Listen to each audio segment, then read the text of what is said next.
sense of humor, mate.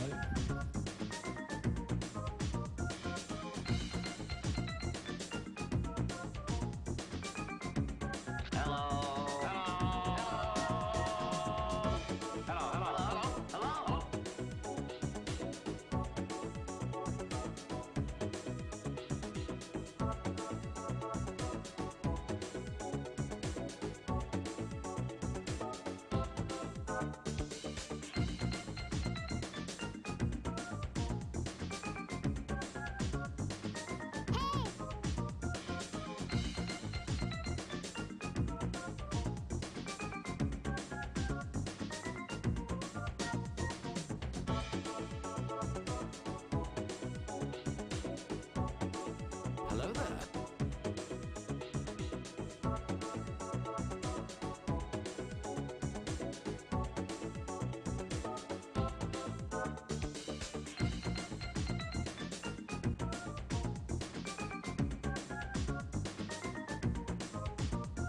Freaking what up, dude?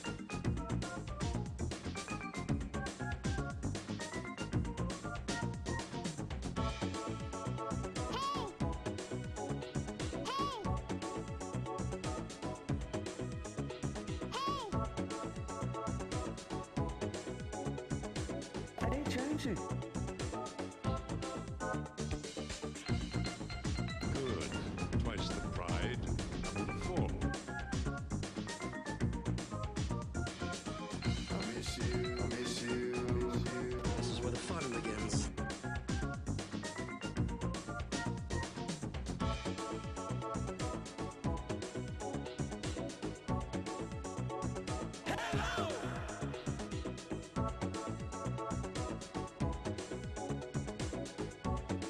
Welcome to the fantasy zone. Get ready.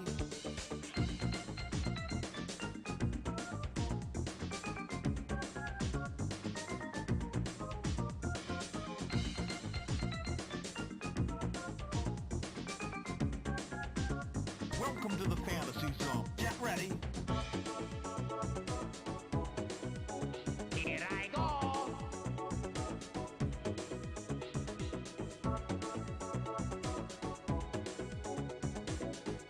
Here we go.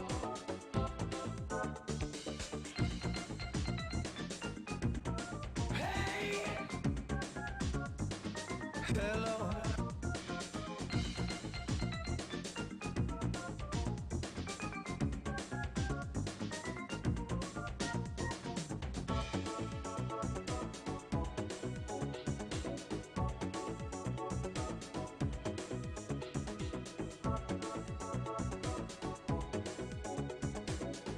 Well, you did have a very chill type vibe. Donkey. Donkey. Donkey. Donkey. Donkey. Donkey. Donkey. Donkey.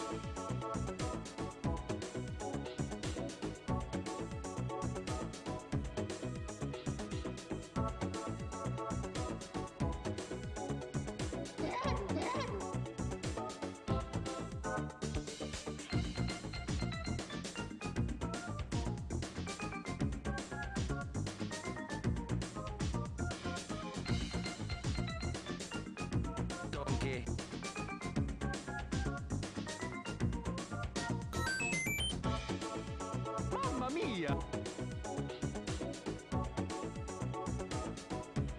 Parvinator. Hey yo, Parvination, what's going on, guys?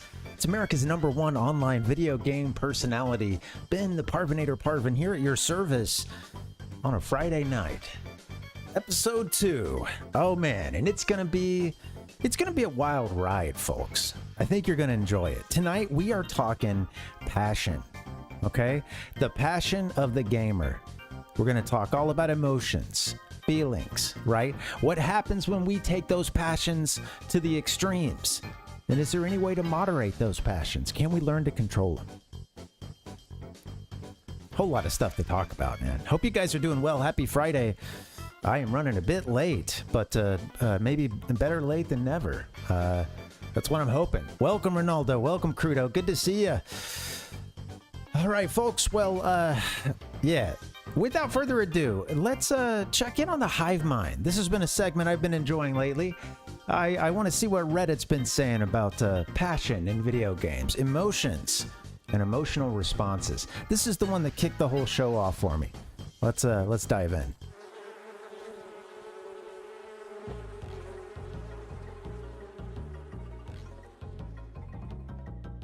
All right. What games have given you a real emotional response and why? Now, I saw this. This is bait, of course, for me. You know, I see this. I'm like, okay, I got to get in here, right? I got to see what the folks are saying, you know, because this is one of many reasons we play the games, right? That emotional connection that you can get.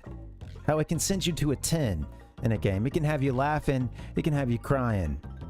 It can have you throwing your controller or slamming your Game Boy Color on the corner of your desk. And that's why we love them. So that's what we're getting into today. I thought that this was a fun topic, right? And, you know, thank you to OP for putting this out there. OP said, "It is kind of hard to find games that move me emotionally." That first sentence, that gets me. I feel for you, you know? It is kind of hard to find games that move me emotionally. A couple exceptions are Outer Wilds and Undertale. But the thing is that I don't really find many games that embrace and explore the emotions of their players. It doesn't need to make you cry, but feel something real. The interactive medium can explore emotions not only with characters, but with gameplay. That's why Outer Wilds, for example, is so interesting. Okay, yeah. They go on to talk about gameplay, right? The gameplay, okay, right? Gameplay to reinforce the themes and emotions of a story. So here I am asking you to give me some examples of those emotional experiences and why you think it works. I can't find more of these games that use their gameplay to reinforce the themes and emotions of a story. Now, the gameplay, I feel that covers a huge range of stuff, right? Anything from, you know, what genre of game, how you're moving around. I'd also include some story in there, you know, especially with cutscenes and then playing those moments in between cutscenes. Well, yeah. Let's do it though. Let's get into it. All right. And to OP's credit, I did see a lot of Outer World stuff. They mentioned that, right? And then they mentioned gameplay as a way to explore those emotions. All right, let's get into it. Now, right off the bat, in OP's thing there, they just mentioned an emotional response. And they mentioned not crying, but they didn't necessarily go so much into rage, which to me is the easiest to access emotion for me when I'm playing a game, a difficult game at least. And yeah, we've been there. I mentioned this one the last time we did a show.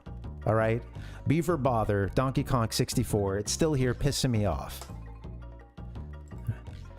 Now, all right. So maybe you don't go anger, right? Maybe that's the easy way out. You know, I feel like that's kind of too easy with that question. Right? I feel like it doesn't quite do it justice. So let's steer away from anger. That's the easiest one to get to sometimes. And let's look at the rest of these responses. All right, one person said The Last of Us Part 2 hit me hard emotionally with its powerful storytelling and complex characters. Yeah, I saw a couple votes for Last of Us 2. Good for it. Somebody mentioned the Metal Gear Solid 2, the final codec, like the final radio call between Raiden and, well, I don't want to spoil anything for you, but yeah, it's crazy. And yeah, again, no spoilers, but it scared the shit out of me. And yeah, it's an interesting one. I went back to watch this because I was seeing that response, and yeah, it's a, you know, they're going at it, man. They're talking censorship, social media, free will. It's crazy. Yeah. It's crazy, man. Saw a couple votes too for Red Dead Redemption 2, especially just out of that series. But yeah, and of course, you know, had to go in and redact some stuff here. Someone mentioned was going through some stuff while beep in Red Dead Redemption 2, cried uncontrollably and not even embarrassed about it either. When a game, movie, song can move you, just let it in. Hell yeah. That's right on, man. Right on, dude. I think Macho Man Randy Savage said it best. It's okay for macho men to show every emotion available right there, you know, because I've cried 1,000 times, I'm gonna cry some more. And that's a game that'll get some tears for sure. So right on. Love it. Cyberpunk 2077. Said, you know, still never played this one. But you know, when the base game first released, I do remember a lot of PS4 owners going through a whole bunch of emotional responses. I think a lot of those were covered under Rage, but you know, there were others too. I just remember that game coming out and like for the PS4 version, everyone's like T-posed out for the first I don't know how fixed it ever got, but yeah, there were refunds, folks. Good on them for cleaning it up, I guess. Game's supposed to be a lot better, and that recent expansion is getting rave reviews. So I was seeing a lot of this stuff, right? Now this one I was a bit shocked and saddened to see, honestly. It says none because they're video games. For some reason, I don't connect to them the same way I do with TV shows and movies. Yeah. I don't know. I'm having my own emotional response right now in a thread about emotional responses. You know, like, come on, you got to open up. It's okay. You know, I feel for them. I want you to be able to experience that game.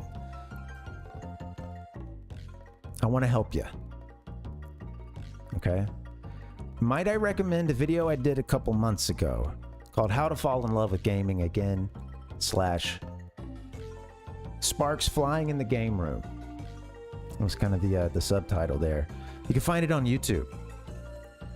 And yeah, for anybody out there who is lacking that passion, you know, again, I really want you to take your time with the game, you know, and I've got some stats for you. There's plenty others, and you may have your own way that works best for you. You should. But it's out there if you need help. You know, you're trying to reconnect, get those emotional responses back. Now, if I had to think of a few examples of emotional responses that, of course, weren't rage, you know, I think I'd go at some point to the dog from Duck Hunt. And I've mentioned this on stream before, but that dog, for many years, I thought that dog was crying that I didn't hit the ducks. Instead, that dog is laughing at you because you missed one. And I thought I had a real pal, you know, and I actually just had this thing mocking the shit out of me. And honestly, years later when I learned that, I was just, you know, still a child at this point, but it hurt. Yeah, it hurt. That's an emotional response. I mean, I think the last hour of Ocarina of Time is the perfect cap to an emotional journey. The music still makes my hair stand on end. It's good shit. Okay? I would never be the same after this game. And you're going to see this image a little bit later in the stream, too. It comes up again. I love it. Oh, man. Majora's Mask. I mean, I'm a huge Zelda head. You know, just to get it out there. You guys know. I mean, so many sections in Majora's Mask. The gameplay being all about Link helping people who are going through these really tough times, and they're going through all this misery. And even after you help them, you get to the end of that 3-day cycle, and they got to play a song, and everything resets.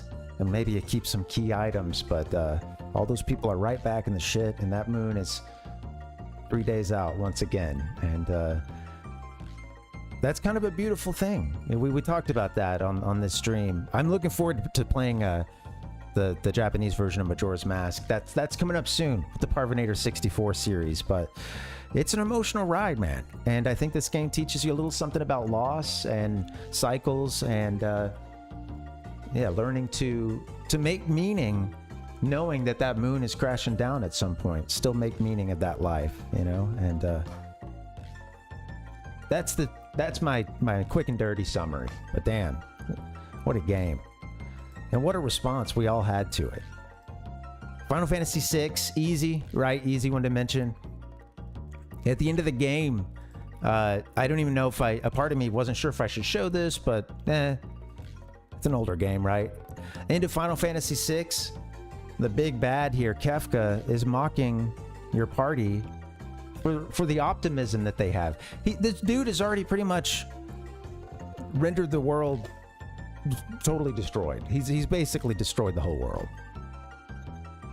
And he's pissed at our party for having the audacity, having the hope to carry on even in the face of death and it all being wiped out. Now, some of this isn't gameplay, although some of the battles in this game I think are very emotional, and there is dialogue during those at points too. And yeah, I think it's all there. This game also, there's points at which you can control a character after having just seen some really terrible stuff, and you're controlling that character walking around talking to people, and that's its own kind of gameplay that is just mind-blowing, and it's an emotional ride. Look, at one point, Terra, one of the main characters here, gives she's basically having this debate with Kefka, and she just gives this passionate defense of the human spirit, man, and why we continue in the face of our own annihilation. Man, it's good stuff, right? And then your party's got to back their words up. Life, hope, dreams. Where'd they come from? Where are they headed? These things I'm going to destroy. You got the boss of the game telling you that. You're gonna tell me once you whip that ass, you're not gonna feel a little emotional? I mean, throughout the whole thing, right? Even if you know you got the best setup. You know you've got the setup that's gonna just destroy this guy. But when you hit that final hit and the crack happens, you know, or it starts to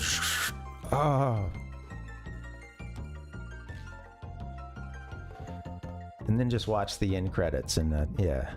Tell me you don't cry a little bit. Whole lot of emotion in Star Fox 64, man. One of my favorites. Crazy how much emotion a game about some anthropomorphic space pilots fighting a system-wide war. That shit gets emotional, man.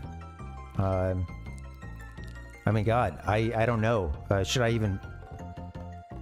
Yeah, just, I guess, kind of spoilers at the end of that one, too. But, I mean, we play it on the stream a lot. But, you know, geez. Right, you get to the end, and there's a whole lot of emotion through this whole thing. But, yeah, I damn near lose it when you get to this part. And Fox seemingly dies, and then here's the voice of his missing, presumed dead dad.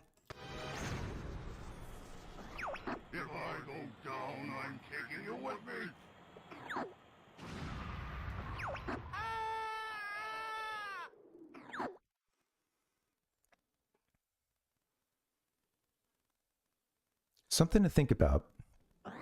Don't ever give up, my son. Father?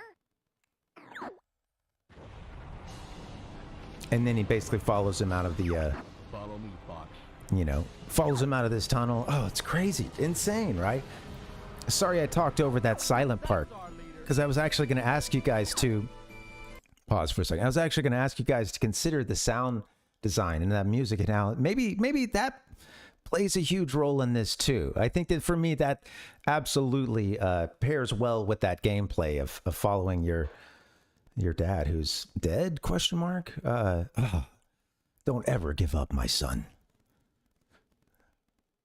He hasn't seen the guy, right? The last he heard of him, he was dead, right?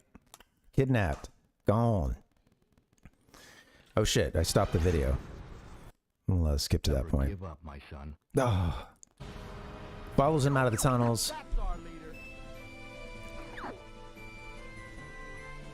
Looking around for his dad. What's wrong, Bob?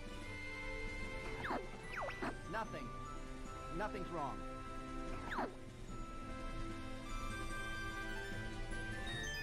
And then he takes that emotion and he bottles it up.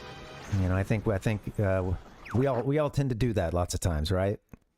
So, you know, can't blame Fox for that. You know, we're talking about these emotional reactions. He's having his own on the inside for sure. And maybe that's all he needs, you know? Maybe the teammates don't need to know what he saw in that tunnel.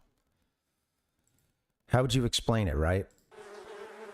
Here come the bees once again. And, you know, honestly, one of the ones that came to mind right away was Mario Odyssey. And I had a very emotional reaction to playing Mario Odyssey. A whole range of those emotions, but especially during a particular moment towards the end. And this moment is when Mario, or well, we find ourselves in a jazz club, dancing around with was it Scarlet? Was that the name? I'm not remembering. And yeah, you can actually at one point even kind of, if I remember correctly, you're hitting a button and you can make Mario dance. Now, I remember just so many emotions going through my head in this moment, right? Just a whole spectrum of emotions, and they're hitting me quick. Confusion. Is this real? Fear. This is real. You know, that fear then manifests as a little nervous laughter. And then the rage started to set in. I wanted somebody to blame, all right? I don't know what it was. I wanted somebody to blame for what I was seeing because I didn't understand it. And then I think that finally morphed into a bitter disappointment. And it was a pretty good game overall. Just something's missing. And then this at the end, it didn't do it for me. And I think it all just welled up. Everything I'd been, everything I'd been bottling up, just storing up, I think it all finally exploded.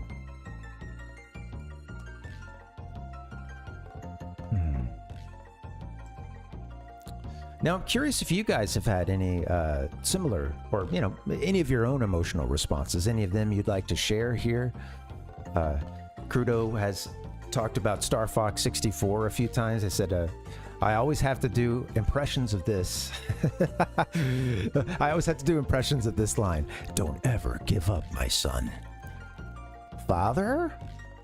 And the Japanese, you guys should come hang sometime when we're doing the Japanese version of Star Fox 64. It's like you're playing an anime. It's so fun. And yeah, good stuff. There were a whole bunch more. I just wanted to get the first few that came to my mind, mostly for the sake of time. But yeah, this was a fun one. I had my own emotional responses working through this one. So yeah, love to hear from you guys, and later we'll be gaming too. We could talk about it then as well, or on another stream. But yeah.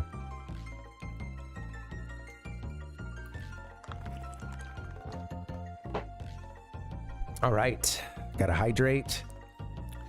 With all that being said, guys, let's take today's theme, passion. All right, and let's see what happens when gamers take that passion to the extreme. Okay. Let's take a quick look at some gamer headlines from around the world. Let's do it.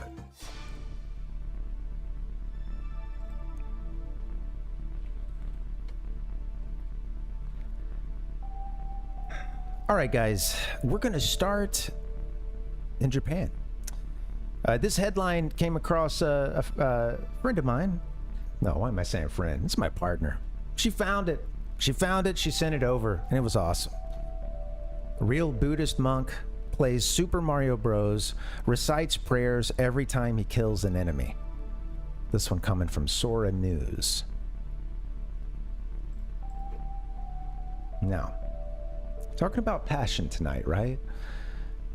Now, a monk, someone who, to my idiot's understanding, you know, often controlling their passions is kind of one aspect of their practice sometimes, right? Yeah, not speaking for everyone. This is my stupid understanding, my simplistic understanding of a very complex thing.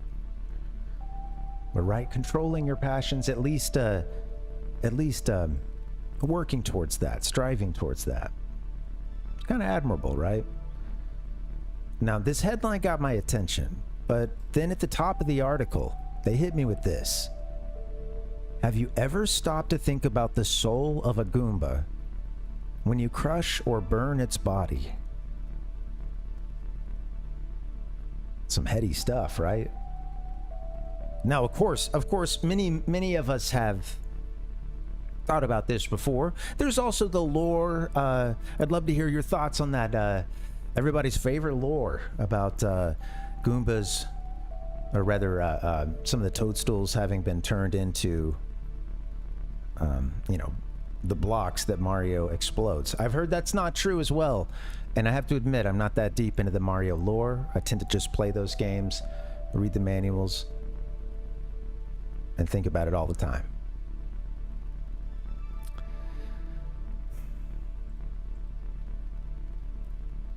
Now, this had me a little bit worried, okay? Seeing this article, seeing the video that we're about to see. I mean, just a couple weeks ago on this show, right? We're up here like diagramming all the ways that you can kill these enemies. You know, the best ways to do it, the best power-ups, right? This is from the Mario 3 manual. Beautiful image here. Love this diagram. Well, we were out here doing Mario math as a response to that article about how Mario can't be solved. Well, this is kind of the math of violence, I guess, right? You know? I hope that the monk didn't see that. Now, the article goes on to say, for decades, the Super Mario series has been held up as a shining example that video games don't have to be violent to be fun. Sure, maybe other developers need to fill their screens with bullets, blades, and other battle gear, but the adventures of Nintendo's subpar plumber remain as kid-friendly and benign as ever. You know, I think when I was first reading this, I was kind of nodding my head, like, yeah, right? You know, usually pretty kid-friendly, right? And then they hit you with this. Except they hit you with the turn. Except when you stop and think about it, really, Super Mario has always been very violent, a very violent series. Who's writing this? Sure, it may not show blood and gore, but from the very first Super Mario Bros. Game for the NES, Mario stomps on turtles and all sorts of other creatures, crushing them, kicking them off ledges, and burning them severely with fireballs manifested from his hands that there's not even a corpse left behind.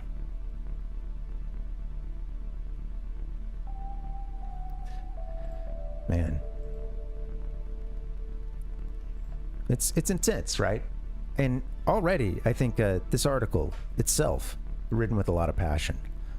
It goes on to mention the person here, the star of this story, Yoshimichi Ishida. That's Yoshimichi Ishida at the controls, who's actually a man who goes by numerous names. Apparently, this guy's a Buddhist priest. He's also part of a comedy duo, Dodon, performing under the name Hodo Ishida. He's also a member of Buddhist-themed entertainment band, the Namuzu, where he's known as Bonhiganda.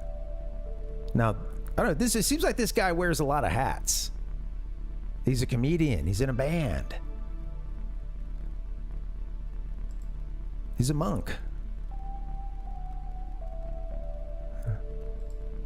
Man, pretty intense, right? That's wearing a lot of hats. I mean, I know he's bald, but, you know, I'm sure his head gets cold.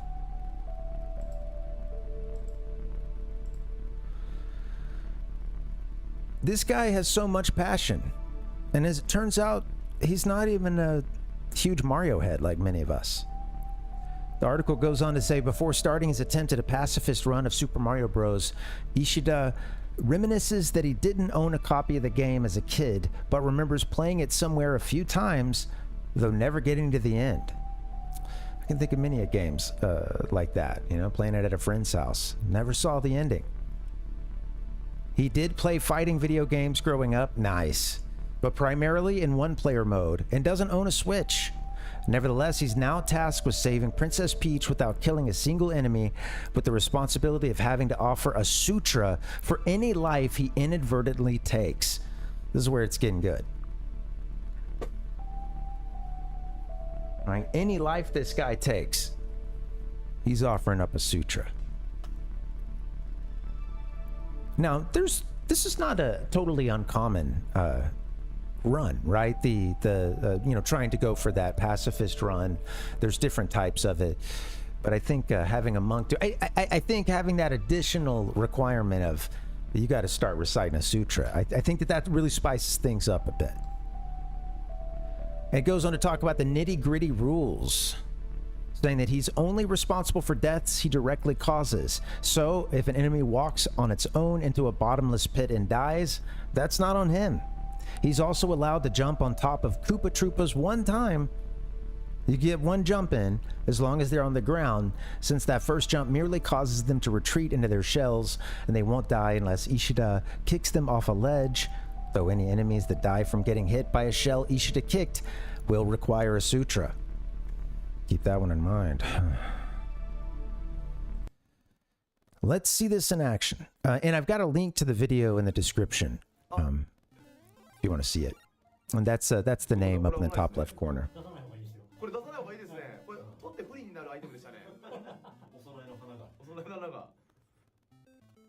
World 1-1 went off without a hitch. World 1-2,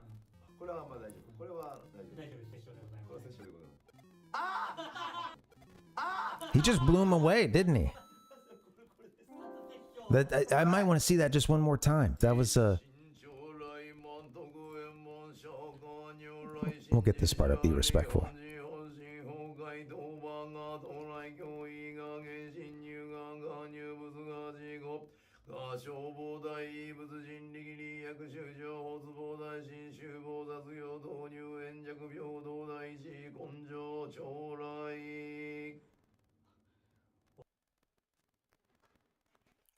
Yeah. Pretty powerful stuff, right? Oh, hold on. Let's see. I want to see that moment of impact one more time. A lot of passion once he shot that fireball and realized what he'd done, right? There was a scream there. Even a monk can't help but let out a you know. The dude's a gamer through and through. I don't, you know, hey, we that's the thing. We don't all have the same access to these games, man. We don't all have the same histories. We didn't all always have every game around us. But look at him. He's a gamer at heart. One more time. I want to see the kill.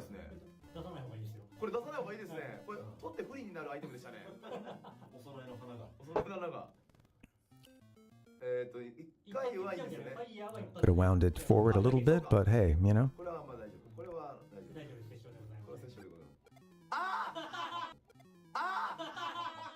Damn. That probably hurts him, you know, honestly. I'm sure he's an empathetic guy, and seeing that Koopa go out like that, man, probably doesn't feel good, you know.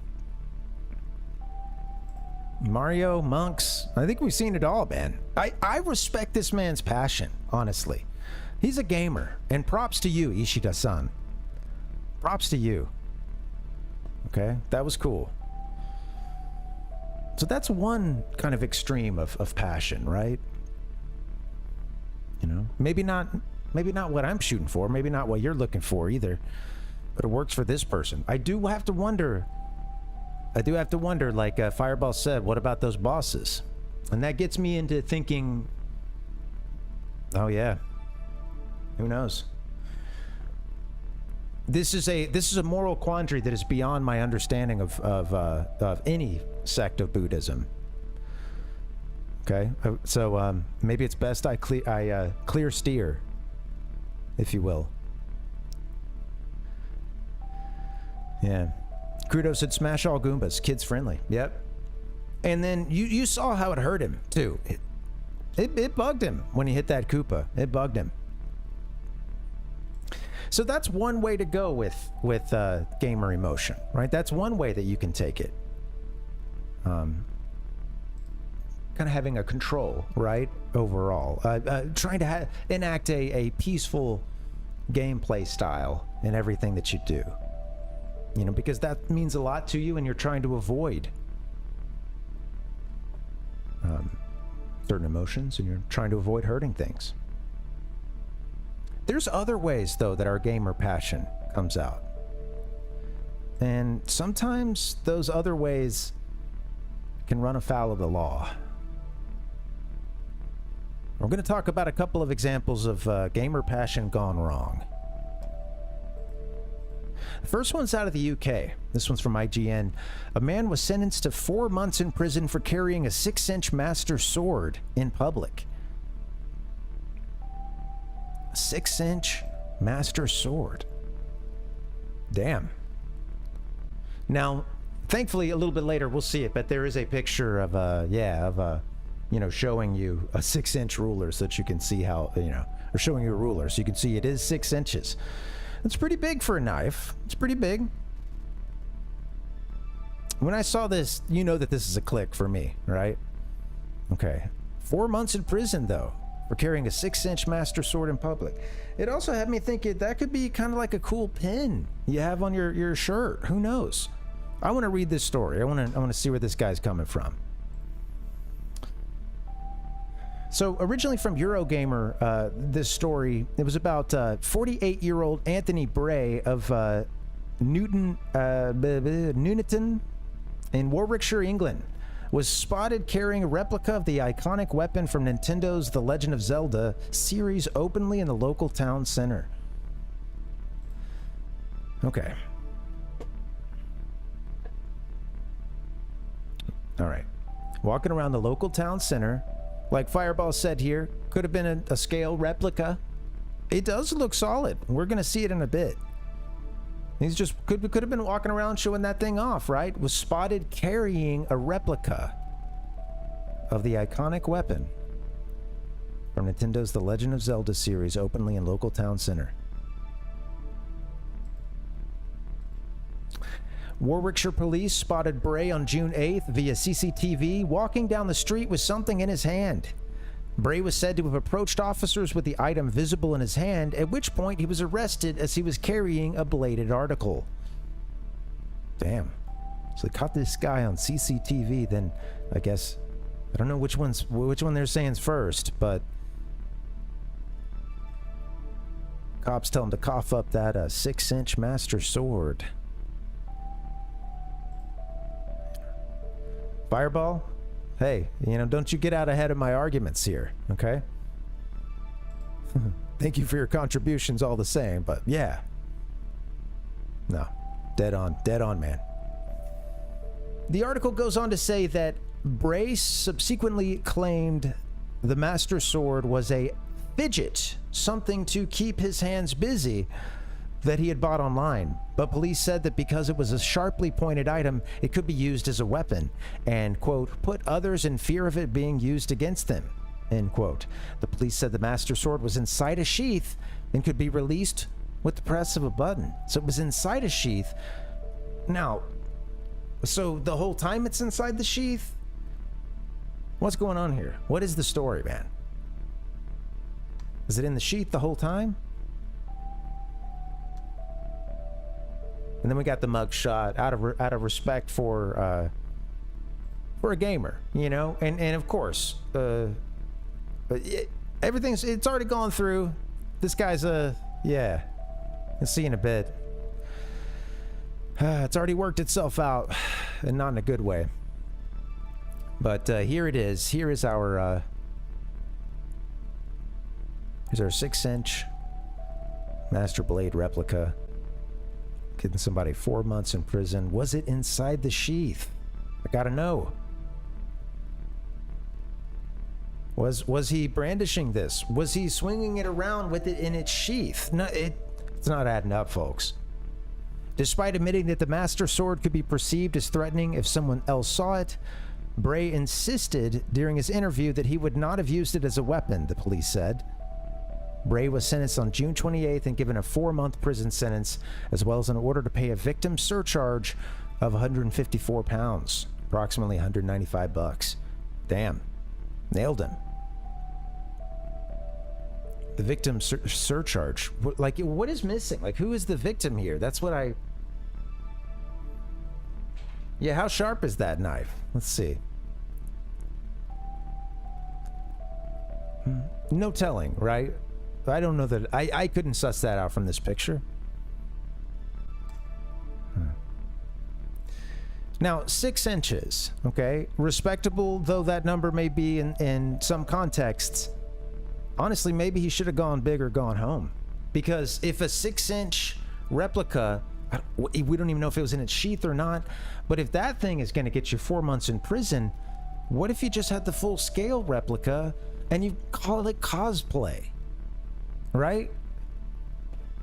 You're just another kid, well, or, you know, I don't know, I guess not a kid, but yeah, you're just another person heading to a convention, right?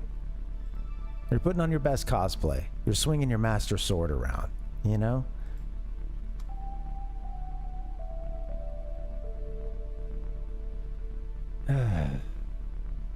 I don't know. You know, I don't know what the answer is, right? You know, have your fun, impress the neighborhood a bit. You know, I guess if anybody's being weird about it, you know, sheath it. Although through this reading, yeah, they made it sound like he had a sheath the whole time. I don't know.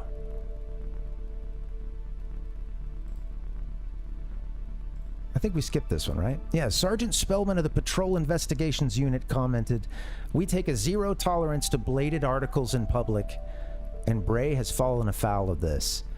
Quote, it is possible to find fidget toys that aren't 6-inch blades. It is possible not to walk down the street holding them out in front of you." The dude's playing The Legend of Zelda in his mind. How many of us have not... Let he who has not daydreamed and cosplayed in their mind as something from The Legend of Zelda and tried to walk a day in those shoes. Let them cast the first 6-inch Master Sword replica.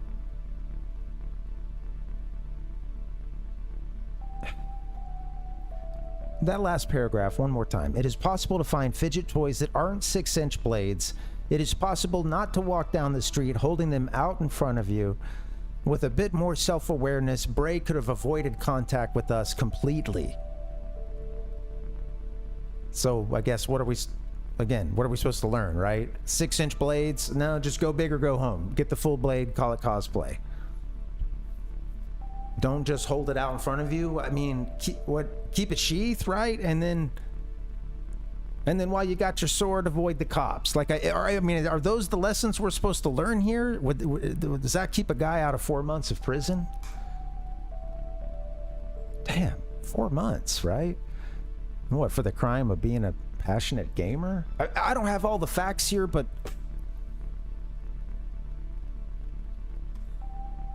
until we do, I think, I don't know.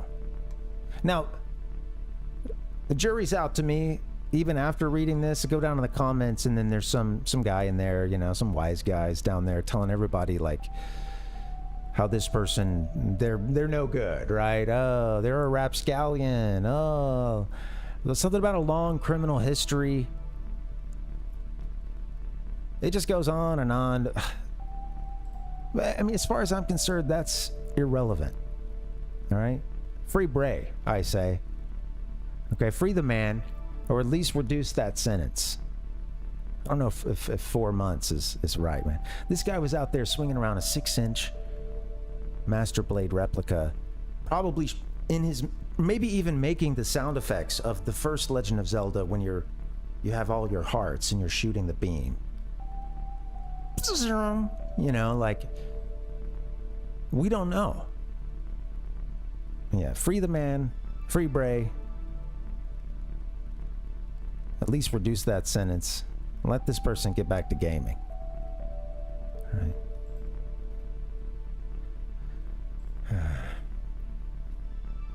Man. One more for you. We're moving on to one more story of passion gone wrong. And this one out of Game Rant. and many other outlets. Nintendo fan allegedly sent bomb threats because of Splatoon 3. Uh-oh. Damn. Again, maybe this is passion gone wrong. Alright. Bomb threats because of Splatoon 3. After a fan sent bomb threats to an official Nintendo tournament for Splatoon 3, more information has revealed that the fans' motive for the threats stemmed from their frustration with the game after having lost too many times. The 27-year-old was later arrested on charges related to the alleged 39 bomb threats he sent to Nintendo and some of its in-person events, namely the Splatoon 3 Koshien tournament that is held in Japan every year. Damn, dude. Calling in the bomb threats?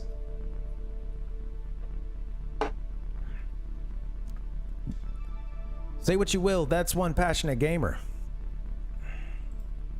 According to a recent thread on Twitter from user Oatmeal Dome, thank you for your journalism, Oatmeal Dome, the fan who sent the bomb threats seemingly did so out of frustration, accusing Nintendo of designing Splatoon 3 poorly, which led to his constant defeats.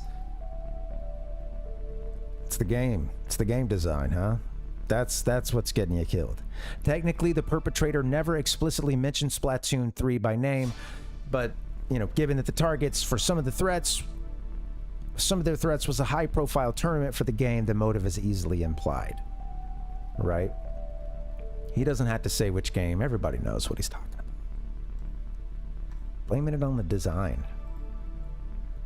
So on Twitter here, sharing from Oatmeal Dome, this original, Japanese language tweet, and then giving us a bit of the translation there. A 27-year-old man accused of sending 39 bomb threats. Holy 39 bomb threats to Nintendo recently appeared at trial.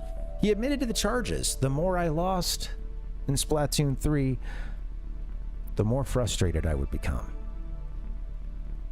The prosecution is seeking a 1-year prison sentence. Damn. 39 bomb threats. He might get a year prison sentence. Also, this is the first time that it's occurring to me. A year prison sentence for 39 bomb threats versus... We don't really know the story with that 6-inch Master Blade replica, but that got 4 months. That's 1/3 of a year. 33% of the sentence that you get for calling in 39 bomb threats. I don't know. I don't write the rules. Anyway, that just occurred to me. Sorry. The translation from the original Japanese tweet here says, the motive of the Koshien blackmailer has been revealed. I sent it because I was stressed out from playing games. I got more and more frustrated when I kept losing. The total damage is thought to be around 700 yen. Now that comes out to be $4,354,723.10 as of press time. Probably in these events, I imagine having to reschedule. I don't know. Yeah, right, Fireball. Exactly. Yeah.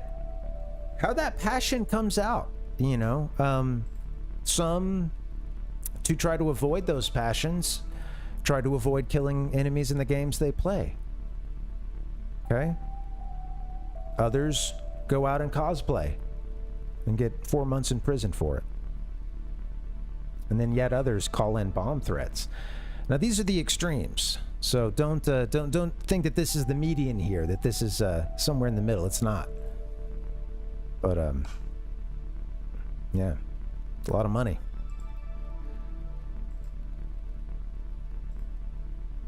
Currently, the person accused of the threats is on trial for the alleged crimes and could face up to a year of jail time, with the final verdict set to come next month on July 24th. Unfortunately, Nintendo is no stranger to threats of violence, as just last year, threats against staff members led Nintendo to cancel its Live Tokyo 2024 event and postpone the Splatoon 3 and Mario 8 tournaments intended to take place there. This stuff keeps happening, huh?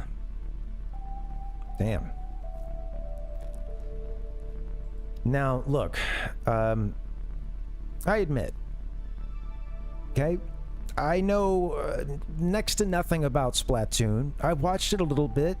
There's been some good playthroughs from some of you guys. Caught one from Nick one time that was pretty fun. And then I caught one that was pretty emotional, you know, on the last day of the 3DS and Wii U servers. That's a topic we're going to be diving in. Spoiler alert for you. Well, no spoiler, trigger warning, because it's emotional.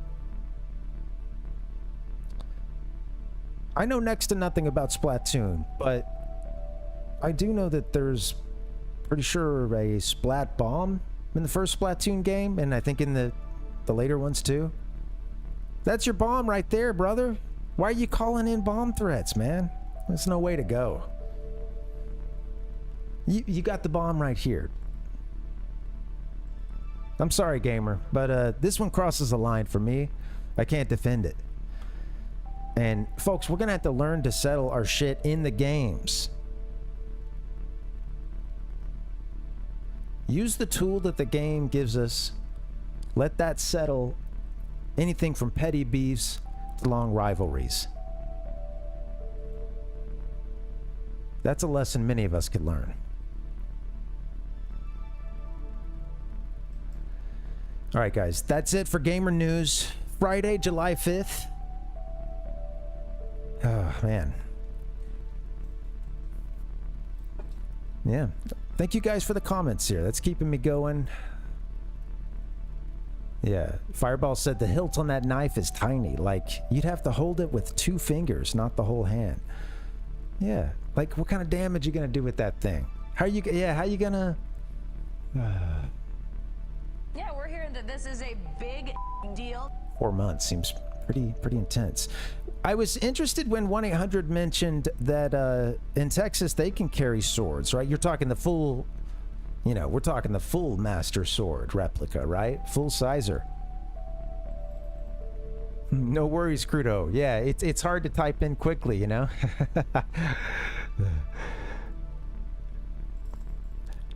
Fireball said maybe that's what he meant. He was just challenging Nintendo to a round of Splatoon and they misunderstood. You know, maybe. I will say, Fireball, that's interesting because, you know, there's no comms with Splatoon, correct? For a time, I think you could use, like, Nintendo had this app. I wonder if it worked for Wii U, but it was like you could use this app and do, like, voice. If you were in a game with someone else, it was, I barely remember it, but I used it maybe once or twice during COVID. And I was like, this feels very strange. But yeah, we would use it to do like some kind of voice chat with the folks who are gaming with. For Switch, yeah. Yeah, maybe, you know, they as far as I know, they took away comms straight out of the game. It's not there. Maybe this is a frustrated gamer who's never learned how to express themselves, you know? I think it happens to a lot of us. With that being said, you know, again, can't defend it though. We got to settle this stuff in the games. We got to make sure people understand. It's on us to do that. And what was that, like 37, 35 attempts? Can't get your back here, buddy. Well, let's see. What was that? How many? I'm not going to find it. It was a lot. All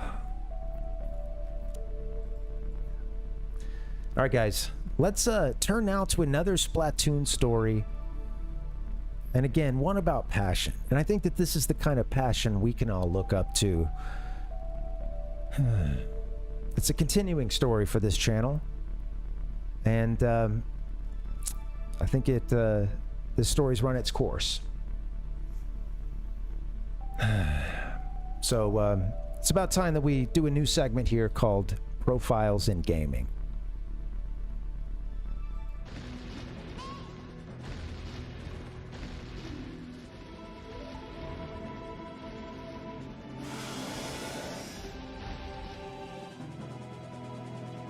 I'm so nervous and lacking courage that I called it Profiles in Gaming. No, you know what? I'm going to get that courage back. We're going to do this segment. It's the next to last segment, and we're going to knock it out of the park. All right. Profiles and courage. I want this segment to be one about respecting those gamers who gave it all, right? They gave it all in the pursuit of perfection, in the pursuit of their gaming goals. They went to extraordinary lengths. And it's with a heavy heart that we got to go back to this story. Earlier we mentioned the Wii U and the 3DS servers and how they shut down. This was on April 8th of this year, and it was a wild ride. We followed the story at every stop along the way. Okay, lots of highs and lows. It was LCD 101 here. At one point, they even they were posted, keeping us posted, letting us know like how the map got stuck on a 10-year rotation at one point. They informed us about some near disconnections they had, some really close calls. But they were the last person on that Wii U and 3DS server. Everyone else was gone. And it was just LCD 101, the only Splatoon player still in those servers. Insane. And we covered it every step of the way. We've been down this road a few times. I'm sad to say, I think we're at the end of that road. I was so inspired by their story. I wanted to keep covering it. LCD 101 had the courage to fight on, even though Nintendo ordered a total surrender. They said, evacuate the Wii U and 3DS servers. Get out.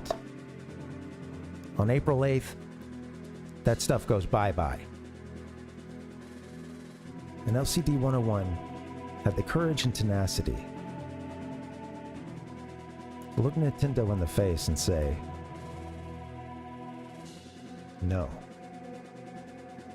No. I'm staying. I'm staying as long as I can.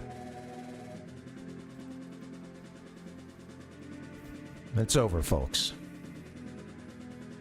Sad to say, it's over. And I missed the news. Happened a couple weeks back. Honestly, it's probably a good thing I missed the news on this because I don't know how I would have taken it. I was recovering from COVID around that time, and that's the kind of shit that'll make a guy relapse. Having your hopes dashed like that, Sad stuff, man. And here it is. I was just finding this just yesterday. Captain LCD 101. This is from June 15th. They said, "This is your captain speaking." What a way to start it, This is your captain speaking. After 68 days online, my connection to Splatoon has been terminated. In my move, I accidentally lost connection to my router.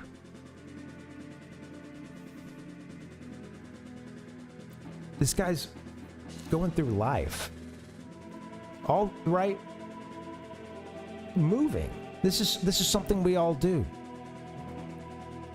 And they almost kept it online. Right? They had to do this. They had to move. I understand. It can't be helped. They went on to say, "I'd like to thank everyone for this incredible support. Even though I may be crying now, you've kept me going every day." 68 days online.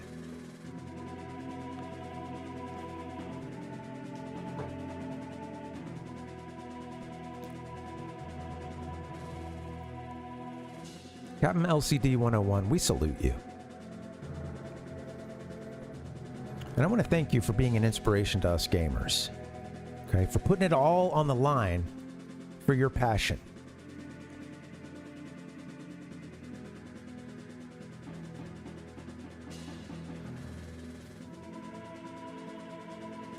Thanks for the ride. What else can be said?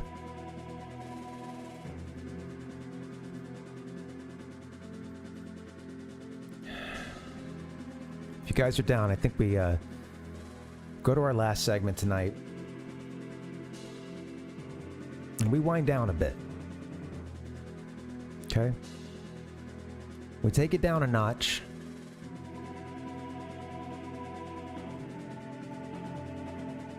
You know what, 1-800? The next segment is meditative too, but I think you're right.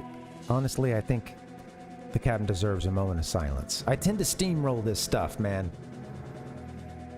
Just bottle it up and just plow right into the next thing I want to say, right? Fill the void, you know? Can't have a pause.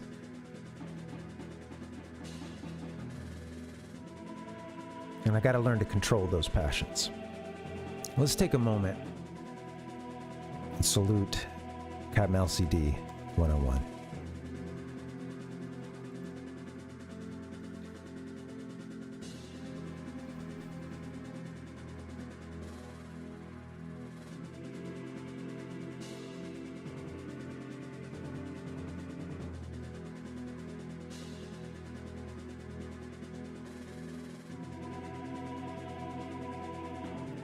I don't know how silent that was because I realized my nose was pretty much on the microphone. And I'm sweating. I'm breathing hard. I'm having a moment. I'm having an emotional response.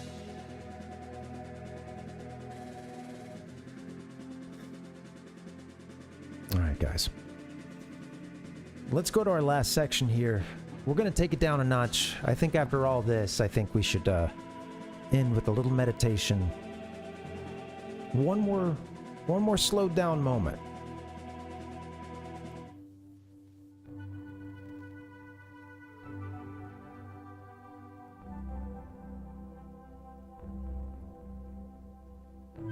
Man, what a ride, right? We've been through it all today. Damn. I'm gonna need a second to process it all. And I'm gonna try my best to put on that ASMR voice and remember to keep in it, because, man, I just get so excited about this stuff. But I want us to end with some questions we can meditate on here. Something we can meditate to.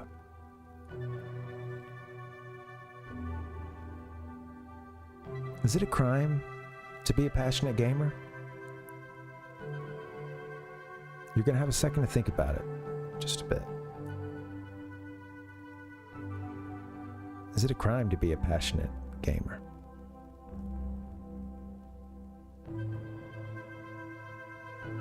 Can we learn to harness that passion? Make it work for us? Make us a better gamer?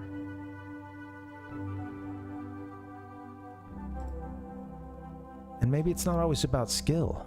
You know, maybe being a better gamer is about being better balanced. Finding a balance that works for you, understanding your place in this universe. Feeling connected to the world around you. Feeling the weight of that controller in your hands. And understanding that you're alive. If we could take that passion and learn to let it flow, right?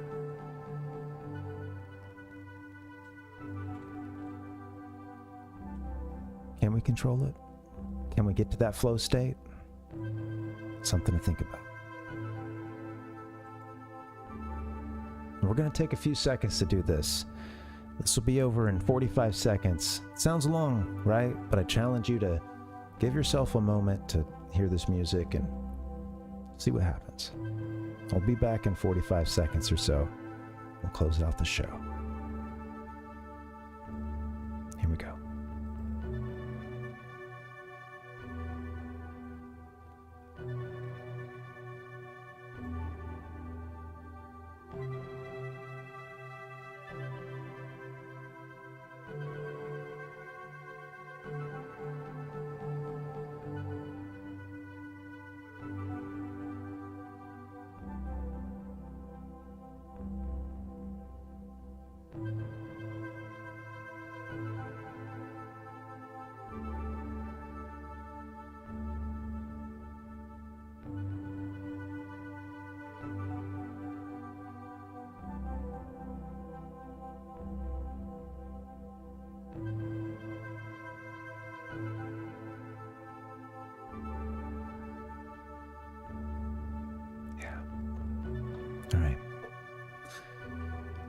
That's it. Let's wrap it up, folks. Man, this has been a fun one. Thank you guys for hanging out. This is Parvinator episode 2. Parvination episode 2. I am the Parvinator.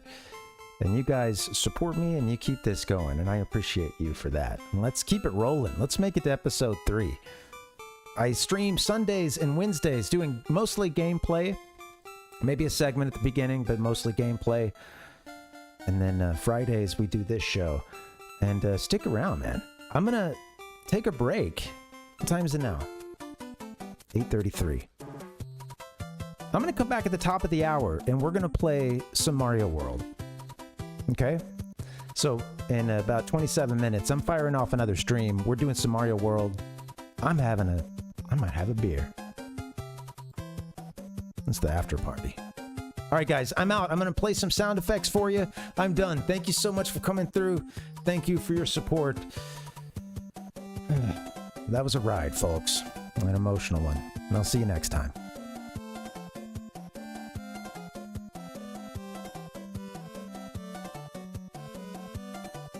I hope you've all enjoyed our program this morning. The Parvinator. Good day, sir. Fatality.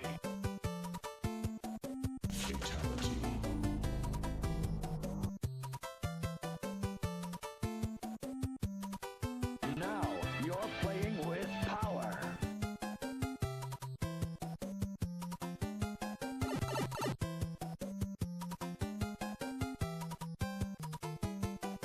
Wow, wow, wow, wow, wow, wow, wow.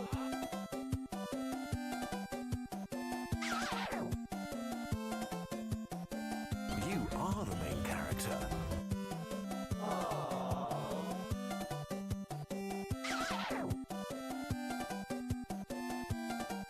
Hey, you very good.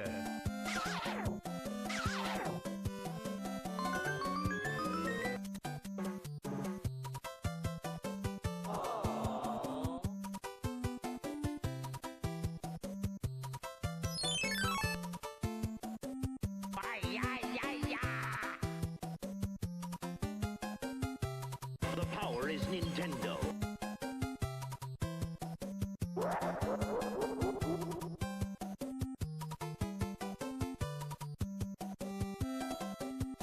NANI?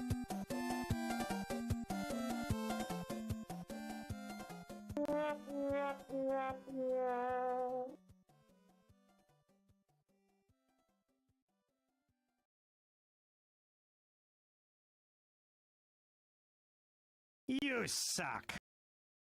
Oh, no.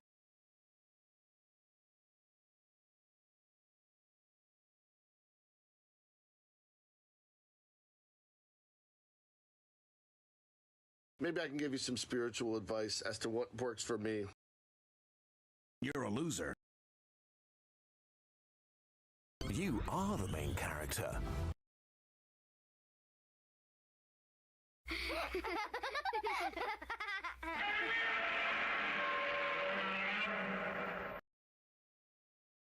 Sometimes I feel very sad. Well, you did have a very chill type vibe.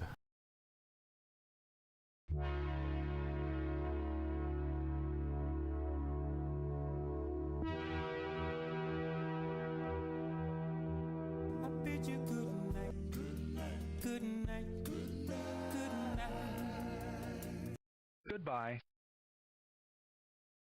But before you leave,